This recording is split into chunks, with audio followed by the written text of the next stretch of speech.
Hello everyone, and today we are starting from a point many viewers overlook. What actually happened to Baris Baktas after the emotional saturation of Kansasekleri? Because while the audience was still processing the ending of Baron's journey, Baris had already moved into a completely different production environment. His involvement in Kuduz Fatihi, Selahattin Ayubi, was not just a role change, but a structural shift, moving from a daily drama format into a historical narrative that relies heavily on physical staging, group scenes, and visual authenticity.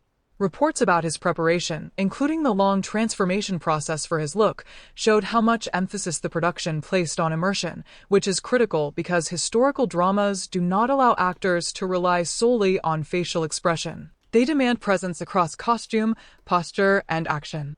At the same time, Yagmur Yuksel was navigating a very different kind of uncertainty, one that did not involve immediate large-scale productions, but instead a fragmented transition into new formats.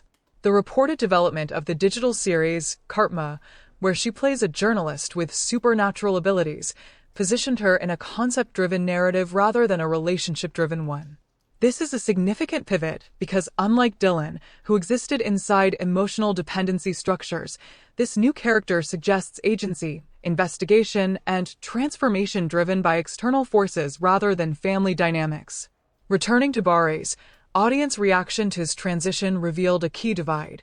Some viewers appreciated the move as proof that he could detach from the Baron identity, while others admitted that the emotional imprint of Kansasekleri made it difficult to see him as anyone else. This is a known pattern in Turkish television, where long-running daily roles create such strong associations that even radical visual changes cannot immediately erase them. However, the fact that his popularity reportedly grew in regions like the Middle East suggests that the transition did not weaken his reach. In some ways, it expanded it. Meanwhile, Yagmur's situation became more complex with reports that another planned project, Yuksel-Where, was cancelled before production could begin. Whether viewed as a setback or simply a normal industry occurrence, the effect on audience perception was immediate. Fans began interpreting delays as signs of hidden issues, while others defended her, arguing that careful project selection is more important than rapid visibility. This tension highlights how quickly narrative control can shift away from the actor and into the hands of online communities.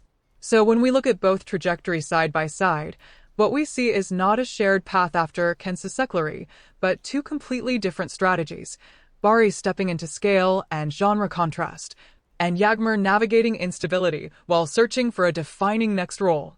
And this leads to a crucial question: does a fast, decisive shift like Baris's create a stronger long-term identity, or can a slower, more uncertain path like Yagmur's ultimately lead to a more flexible and diverse career?